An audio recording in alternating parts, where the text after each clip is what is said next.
بسم اللہ الرحمن الرحیم۔ السلام علیکم۔ حضرت خواجہ معین الدین چشتی رحمۃ اللہ علیہ 7 محرم الحرام 561 ہجری کو اجمیر میں داخل ہوئے اور شہر سے باہر ایک سایہ دار درخت کے نیچے قیام فرمانے کا ارادہ کیا۔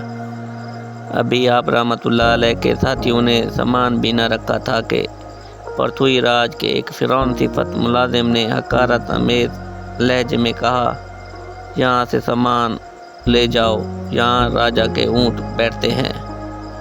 یہ سن کر آپ رحمۃ اللہ علیہ نے فرمایا، ہمیں اونٹوں سے کیا غرض، وہ یہاں بیٹھے ہی رہیں گے۔ آپ رحمۃ اللہ علیہ اپنے ساتھیوں کے ساتھ انا ساگر کے کنارے اس پہاڑی پر تشریف لے گئے جہاں آپ رحمۃ اللہ علیہ کی چلا گاہ ہے۔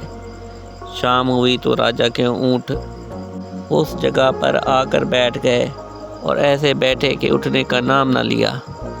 راجا کے ملازموں نے بہت کوشش کی، خوب مارا پیٹا، مگر وہ اپنی جگہ سے ٹس سے مس نہ ہوئے۔ یہ ماجرا دیکھ کر ملازم دوڑتے ہوئے راجا کے پاس آئے۔ ملازموں کی زبان سے آپ رحمۃ اللہ علیہ کی تشریف آوری اور اونٹوں کا واقعہ سن کر پرتھوی راج کے پیروں تلے سے زمین نکل گئی اور وہ تھوڑی دیر سوچ بچار کے بعد کہنے لگا، مصیبت کا علاج اس کے سوا کچھ نہیں ہے کہ اس درویش کے پاس جا کر اپنا سر اس کے قدموں میں رکھ کر شاندار عاجزی کا اظہار کریں۔ چنانچہ ملازموں نے ایسا ہی کیا اور پرتھوی راج اپنی ماں کی پیشن گوئی سے پہلے ہی خائف تھا اور حضرت خواجہ معین الدین چشتی رحمۃ اللہ علیہ کی اجمیر آمد سے اسے کامل یقین ہو گیا تھا کہ ان کا مقابلہ اس کے بس کا کام نہیں ہے۔ سرحد اور اندرون ملک کے انتظام کے باوجود اس فقیر کا صحیح سالم پہنچ جانا یقیناً موت کا پیغام ہی تھا، مگر وہ راجا ہی تھا اور ہندوستان کا سب سے بڑا راجا، حکومت، طاقت، دولت اس کے پاس تھی۔